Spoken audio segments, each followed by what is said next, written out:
Durante una cena familiar en el piso de mi madre, mi tío sacó una caja metálica del armario y dijo que había llegado el momento de hablar de números.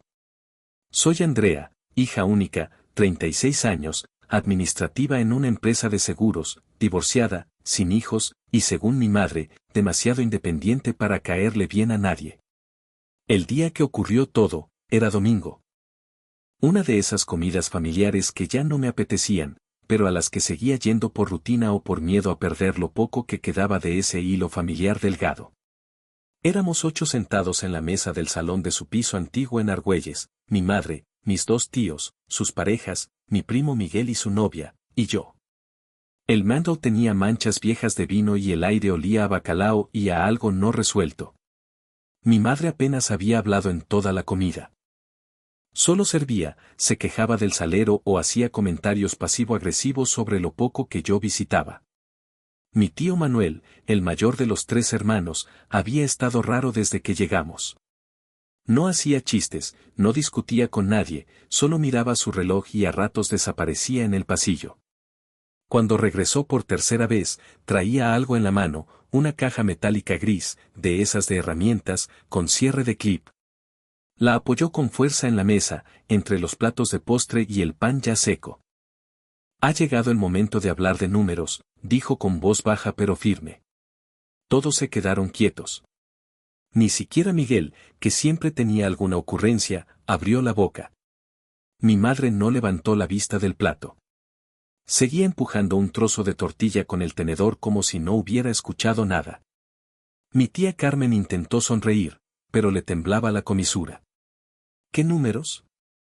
Dije yo, con la voz más aguda de lo que quería. No me gustaba ese silencio cargado. Miguel, mi primo, se inclinó un poco hacia mí y me susurró, no preguntes nada. Su cara era la de alguien que sabía cosas que no debía. Mi tío abrió los broches de la caja. El sonido fue tan nítido que pareció un disparo. Luego, en vez de decir algo más, empezó a pasar la caja de mano en mano. Primero a mi madre, que no la miró. Después a Carmen, que la sostuvo con respeto, como si estuviera bendecida o maldita. Así fue pasando por cada uno, hasta que me la pusieron delante. Léelo despacio, dijo mi tío. Noté que nadie comía ya. Ni siquiera el cuchillo raspaba el plato. Todo estaba en pausa. Levanté la tapa. Dentro no había dinero ni papeles oficiales. Lo primero que vi fue una carpeta de plástico con bordes rojos, gastada. La abrí, temblando un poco, y encontré varias hojas impresas, algunas manuscritas. En la primera página, en la parte superior, estaba escrito en letra mayúscula. Informe completo, cuenta familiar oculta, 1978-2014. Levanté la vista. Nadie decía nada. Mi madre seguía sin moverse. Era como si lo supiera. Como si hubiera estado esperando ese momento y al mismo tiempo deseando que no llegara nunca. ¿Qué es esto? Dije, intentando mantener la compostura.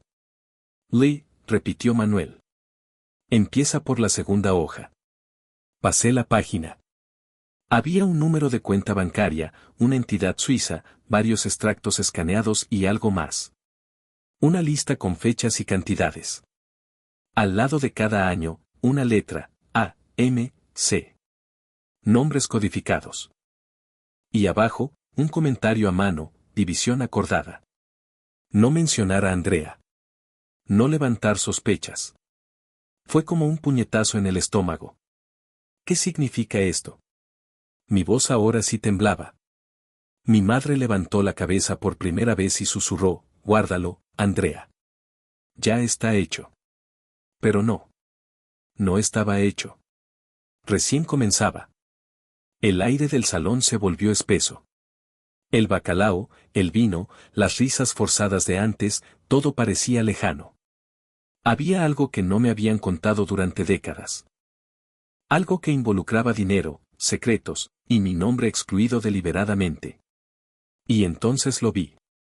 Al fondo de la caja, debajo de los papeles, había una pequeña libreta de tapas negras con una goma cruzada. La saqué. No pesaba mucho. pero lo que contenía era otra historia.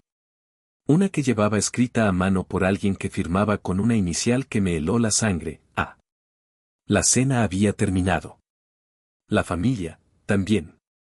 Quise decir algo, pero no encontré palabras.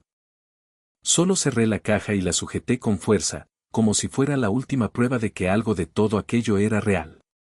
Nadie dijo más. Nadie se movió. Solo el reloj del salón, ese que siempre se adelanta 2 minutos, siguió marcando el tiempo como si no le importara lo que acababa de pasar. La caja estuvo en mi poder una semana antes de atreverme a abrirla de nuevo. La dejé en el armario del pasillo, detrás de una pila de mantas y una caja de fotos viejas. No por falta de curiosidad, sino por una mezcla de miedo y desconfianza.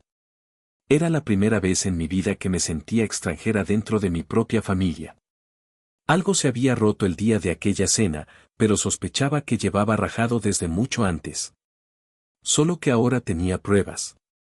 Yo vivía sola en un piso pequeño en Chamberí, alquilado, con muebles de segunda mano y una planta que siempre parecía a punto de morir. Trabajaba desde hacía años como auxiliar administrativa en una aseguradora, atendiendo llamadas y actualizando pólizas. Era un trabajo estable, sin sorpresas, como casi todo en mi vida. La rutina me protegía del caos, o eso creía. Me levantaba a las 7, café solo, 2 tostadas con aceite, y al metro. 8 horas frente a la pantalla y vuelta a casa con un tupper del día anterior. A veces una cerveza con Clara, mi única amiga cercana, otras veces Netflix hasta dormirme en el sofá. Mi madre, Mercedes, era lo contrario. Controladora, seca, de esas personas que hablan con refranes y te hacen sentir culpable hasta por respirar. Nunca le gustó que yo no me casara, ni que trabajara para otros, ni que no tuviera coche. A tu edad, yo ya tenía una hipoteca, decía. Y cuando respondía que prefería alquilar, fruncía los labios como si acabara de confesarle que robaba en el supermercado. Según ella, la vida se medía en responsabilidades asumidas, y yo, al parecer, estaba siempre en falta. A lo largo de los años, su relación con sus hermanos fue distante pero funcional.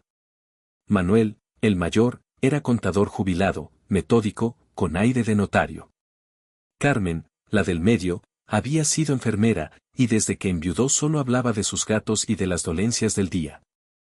La familia se reunía 3 o 4 veces al año, siempre en torno a la comida, Navidad, cumpleaños de mi madre, o algún domingo impuesto.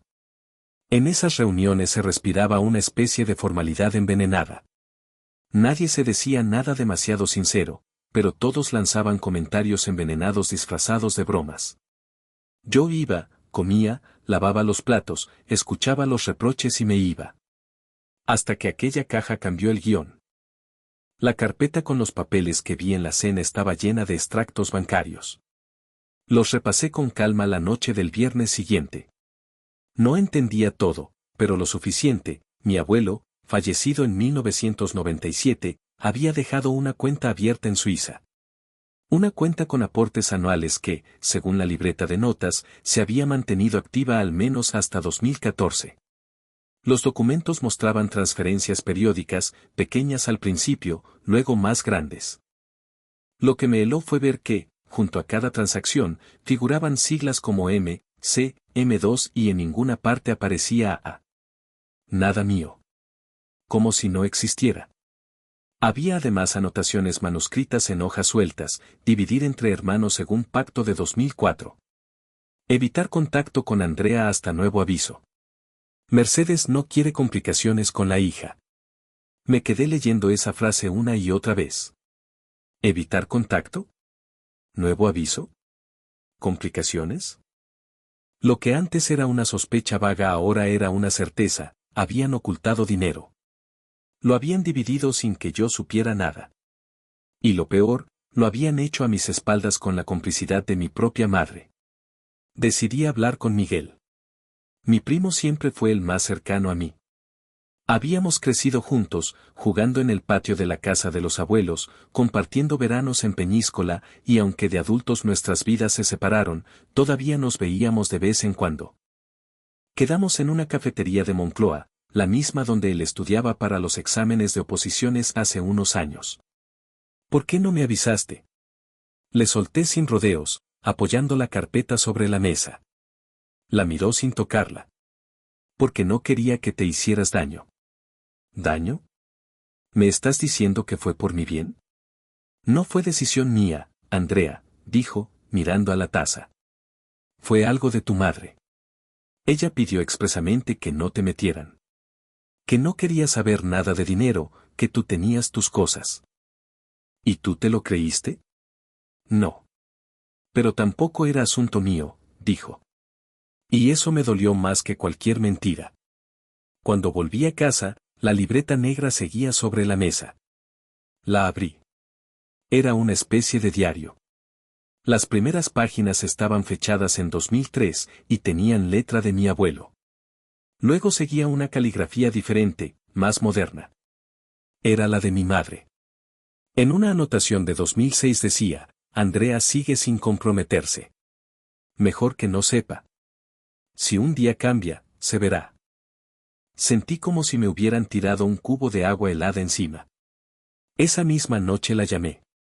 Quise preguntarle directamente. Saber la verdad. ¿Hay algo que debería saber? Pregunté. Andrea, no empieces, respondió con ese tono que siempre usaba para cerrarme la puerta. ¿Por qué no aparezco en la división del dinero del abuelo? Silencio. ¿Qué has estado mirando? La caja. Los papeles. Todo. No tienes derecho a revisar cosas que no te conciernen, dijo, como si me hubiese pillado robando. Soy tu hija. Claro que me concierne. Pues entonces compórtate como tal. No vengas ahora a reclamar lo que nunca has querido construir. Tú elegiste alejarte. Yo no elegí nada. Ustedes me sacaron, le grité. Y ella colgó. Me quedé con el teléfono en la mano, escuchando el pitido de llamada terminada. En ese instante, supe que ya no podía mirar a mi madre como antes. Ya no era solo una mujer rígida y difícil. Era alguien que había decidido borrarme. Y lo había hecho por dinero. O por algo peor. Porque a partir de esa noche, empecé a preguntarme si todo aquello era solo por herencia, o si había algo más que nadie quería que supiera. Una semana después de aquella llamada, recibí una citación por correo. En el sobre, con membrete del despacho Figueroa y Asociados, se informaba que se convocaba a todos los herederos directos del fallecido don Rogelio Lázaro Pérez a una revisión final de activos no declarados para su correcta adjudicación. Me quedé mirando el papel un buen rato, intentando comprender qué significaba exactamente. Lo que más me llamó la atención no fue el contenido, sino que mi nombre estaba incluido en el listado de herederos. Por primera vez, oficialmente, aparecía como parte de algo. No era una invitación, ni un evento familiar. Era una cita legal. Y eso, en mi familia, era lo único que no podía ignorarse. La reunión sería el sábado siguiente a las 10 de la mañana, en un despacho en el centro, en la calle Barquillo. Fui sola. No le hablé a mi madre, no respondí a los mensajes de Miguel, y pasé toda la semana con una ansiedad que se me instaló en el estómago. Dormía mal, comía menos, y en el trabajo me bastaba un clic fuera de lugar para tener que ir al baño a respirar. El sábado me vestí con lo primero que encontré, vaqueros, blusa blanca, abrigo largo. Nada que dijera demasiado. Cuando llegué al despacho, ya estaban todos. Mi madre, mi tío Manuel, Carmen, Miguel, incluso la pareja de Manuel, sentados como si esperaran un casting. El único que me saludó fue Miguel, con una inclinación leve de cabeza. Los demás fingieron no verme. La abogada que nos recibió, Laura Figueroa, era una mujer joven, seria, con gafas redondas y una carpeta llena de documentos. Se presentó sin mucha ceremonia, pidió silencio y comenzó a leer un informe con voz neutra. Como es sabido, el señor Rogelio Lázaro Pérez, mi abuelo, dejó testamento legal en 1997. En él se asignaban bienes muebles, acciones y un inmueble a sus hijos, Mercedes, Carmen y Manuel. La existencia de una cuenta adicional en el extranjero no fue incluida en aquel testamento por razones que no nos competen juzgar, dijo con frialdad. Sin embargo, en los últimos meses, ha salido a la luz un registro contable paralelo, manuscrito, con evidencia clara de que dicha cuenta fue mantenida en uso hasta el año 2014. Todos estaban en silencio. La suma aproximada que manejó dicha cuenta, en sus años activos, supera los 600.000 euros. Hizo una pausa para que asimiláramos la cifra. El problema es que no existe registro formal de reparto, ni constancia bancaria de liquidación. Es decir, no hay pruebas de que se haya cerrado de forma legal. Manuel se removió en su silla. Mi madre carraspeó. Carmen se cruzó de brazos. Ahora bien, continuó la abogada, lo más relevante de este encuentro es esto. Abrió la carpeta y sacó una hoja manuscrita. La alzó con cuidado. Esta es una copia autenticada del documento hallado dentro de la caja metálica que uno de ustedes, me miró directamente, la señorita Andrea Lázaro, entregó en copia parcial. No sabía que usarían eso. Me sentí expuesta, pero no me moví. En esta hoja se detalla, con puño y letra de don Rogelio, la intención original de que los fondos se mantuvieran como un respaldo conjunto para futuras generaciones.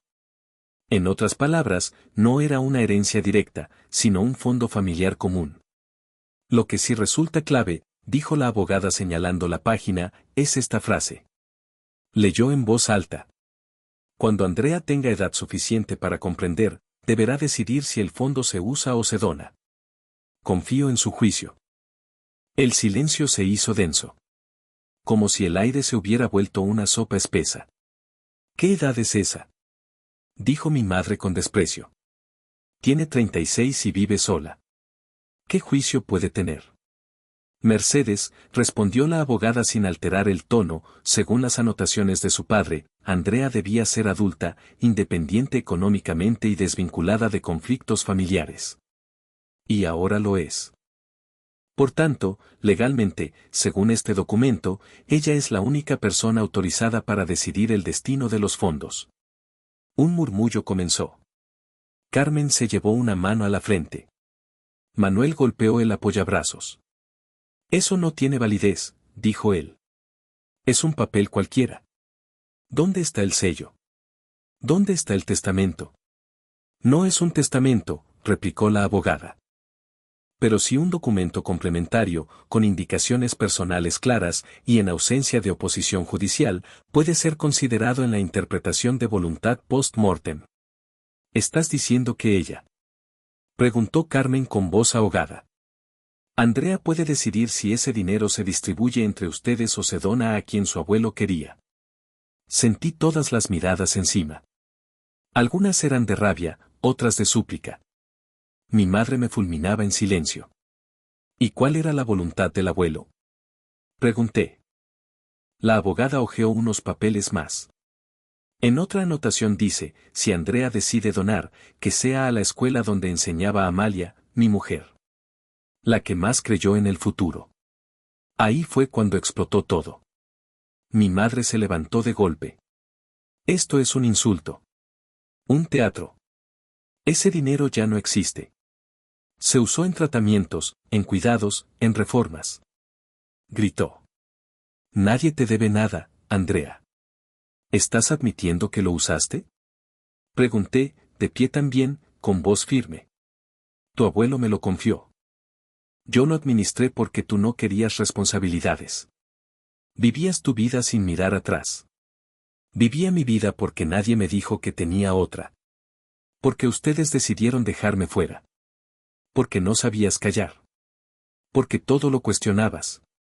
Porque no quería vivir en una mentira. Le grité. Y ahora lo entiendo todo. No me alejé yo. Me borraron ustedes. Miguel se acercó, intentó calmarme. Carmen lloraba bajito. Manuel apretaba los dientes. Esto no se queda así, dijo él.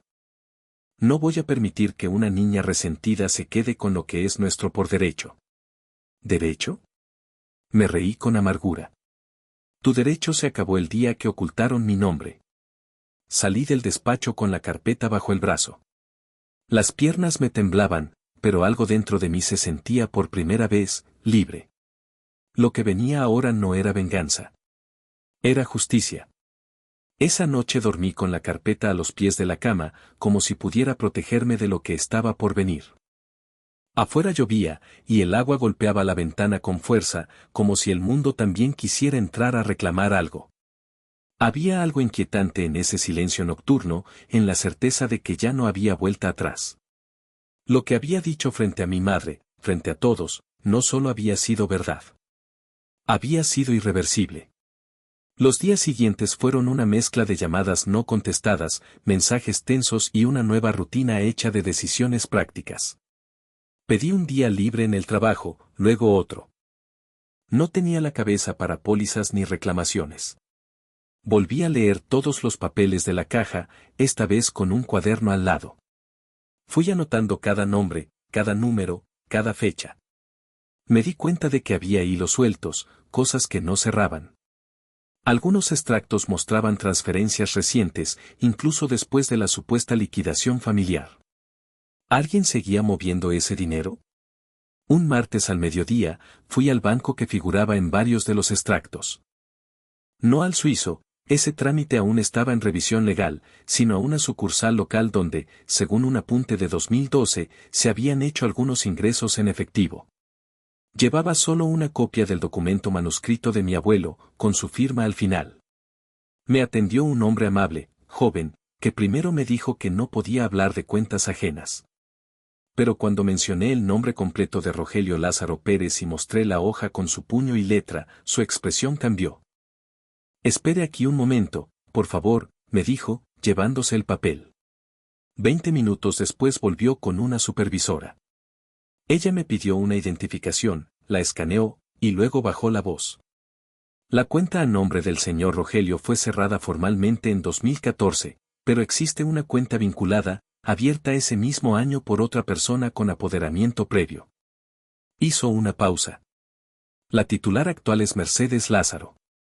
Mi madre. ¿Y qué saldo tiene esa cuenta? No podemos darle esa información sin autorización judicial. Pero sí podemos decirle que ha estado activa hasta hace poco. Ese hasta hace poco me dejó helada. Salí del banco con la garganta cerrada. Fui caminando sin rumbo hasta encontrar un parque. Me senté en un banco mojado y abrí el cuaderno. Empecé a escribir solo una frase, ella transfirió todo a su nombre. Lo había hecho. No solo me habían borrado. Habían vaciado la intención de mi abuelo. Habían puesto el dinero en sus manos. Todo el discurso familiar de responsabilidad, sacrificio, cuidado, era una pantalla para quedarse con todo. Esa noche le escribí a la abogada. Le pedí iniciar los trámites formales para congelar cualquier movimiento en esa cuenta y para presentar la documentación como prueba de mala administración de patrimonio común. Ella no tardó en responder. Me dijo que el proceso podía ser lento, pero que los documentos eran contundentes. Que si había una intención testamentaria no cumplida y evidencia de apropiación unilateral, se podía pedir una redistribución. Y algo más, que yo, como heredera explícitamente mencionada por el autor del fondo, tenía derecho a ser escuchada por un juez. Pero eso era solo lo legal. En lo personal, el vacío era más difícil de llenar. Mi madre no volvió a llamarme. Miguel me escribió 2 veces, «¿Estás bien?», y luego «No sé cómo arreglar esto». No supe qué responderle. No estaba bien, pero tampoco estaba mal. Estaba, en tránsito. Caminando por un terreno donde la verdad pesaba más que el cariño. Donde el amor de familia tenía letras pequeñas y cláusulas ocultas. Empecé a cambiar rutinas. Dejé de visitar a mi madre los domingos, claro. Me propuse ir a clases de yoga, aunque solo asistía 2. Compré un archivador nuevo, más grande, para guardar todos los documentos. Hice limpieza en casa. Tiré cajas de recuerdos que ya no me decían nada. Me quedé con la planta seca y una foto antigua de mis abuelos sonriendo frente al mar. Esa imagen la puse en la entrada. Un sábado por la tarde, me crucé con Carmen en el supermercado. Me miró como si no supiera si abrazarme o gritarme. No quise que esto fuera así, me dijo. ¿Así como? Tan público. Tan frío. No fue público. Fue familiar. Ustedes lo hicieron así. Carmen bajó la vista. Me ofreció un gesto torpe y después se alejó. No me sorprendió. La semana siguiente, la abogada me llamó para decirme que el juez había aceptado abrir la causa. Que Mercedes Lázaro debía responder oficialmente por la administración de ese fondo. Era el primer paso. Uno pequeño, legal, formal. Pero en mi cuerpo se sintió como una descarga eléctrica. Por fin, alguien más lo estaba viendo. No era yo contra una pared. Era yo, con pruebas, contra una mentira. Y aunque no lo esperaba, esa misma tarde sonó el telefonillo de mi casa. Soy yo, dijo mi madre. No abrí. La vi por la ventana, parada bajo la lluvia, con un sobre en la mano. No tocó otra vez. No llamó. Solo dejó el sobre apoyado contra la puerta y se fue. Lo recogí cuando ya no llovía. Dentro había una carta. Escrita a mano. Con letra temblorosa. No la abrí. No esa noche. Ni la siguiente. La dejé sobre la mesa, al lado de la carpeta, como si necesitara que estuviera ahí, pero aún no lista para escuchar. Había algo más esperando. Algo que todavía no entendía. Pero que iba a descubrir. Aunque doliera. Aunque rompiera lo poco que quedaba. Porque esta vez, no pensaba mirar hacia otro lado. Tardé 3 semanas en abrir la carta. La dejé en la mesa del salón como quien deja una bomba sin detonar, pasándola por alto cada mañana, como si el solo hecho de ignorarla pudiera hacer que su contenido cambiara. Pero no lo hizo. Y una noche cualquiera, mientras el horno sonaba y afuera llovía otra vez, me senté frente a ella, respiré hondo y rompí el sobre. La letra era de mi madre, pero no como la que yo recordaba de las notas del colegio o las listas de supermercado. Esta era temblorosa, como si la hubieran escrito los huesos en lugar de la mano. Solo ocupaba una hoja. Andrea, no esperes disculpas porque no sé si sé darlas. Solo sé que fui cobarde. Y no por lo que hicimos con el dinero, sino por lo que hicimos contigo. Te mentimos, sí. Desde el principio. Tu abuelo confió en mí para guardar ese fondo, y durante años pensé que podía administrarlo como mejor sabía. Pero cuando escribió esa nota, la de que tú debías decidir, no supe cómo enfrentarla. Yo ya había repartido. Ya me había asegurado de que tú no estuvieras en esa conversación. Porque pensé que no lo querías. Que te bastaba con tu mundo. Y lo más duro fue darme cuenta, ahora, de que no te lo di para protegerte, sino para castigarme. Tú eras la única que no me temía. Por eso me dolías. Haz lo que tengas que hacer. Yo, solo quería que supieras que no fue por odio. Fue por vergüenza. Mamá. La leí 2 veces. Luego una tercera. Me detuve en la frase eras la única que no me temía.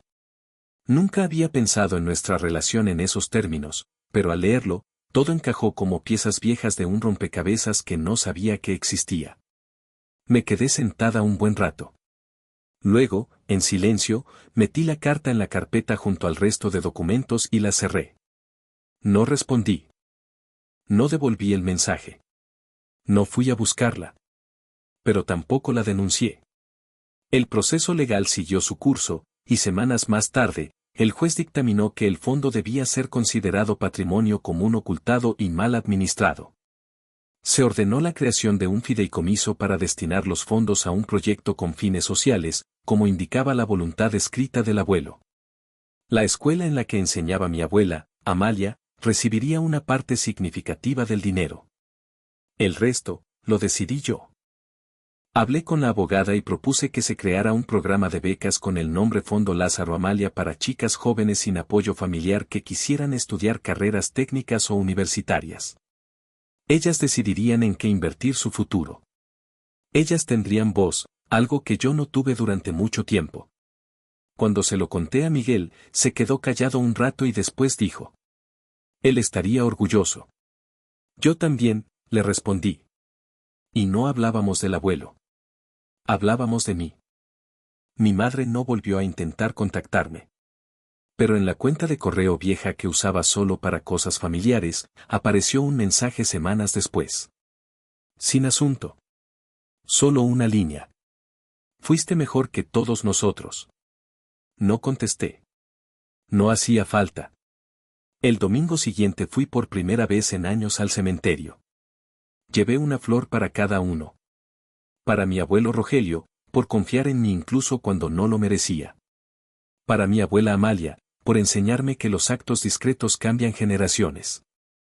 Y para mí misma, por no haberme rendido cuando era más fácil cerrar la tapa de la caja y olvidar. Volví a casa sin miedo. Puse música baja, abrí las ventanas, dejé que entrara el aire. Me hice un café y sentí que, por fin, la casa estaba en orden. No porque todo estuviera arreglado, sino porque ya nada se escondía. La caja metálica que una vez rompió a mi familia, ahora estaba vacía. Vacía y cerrada. Había hecho su trabajo. Había abierto todo lo demás. Guardé la carpeta en el armario, pero esta vez sin esconderla. Que se vea. Que esté ahí. Como advertencia, pero también como promesa. Porque hay cosas que solo se entienden cuando se sacan a la luz. Y hay herencias que no se miden en euros, sino en decisiones que no repiten errores. Suscríbete al canal para recibir cada día nuevas historias de Reddit antes que nadie.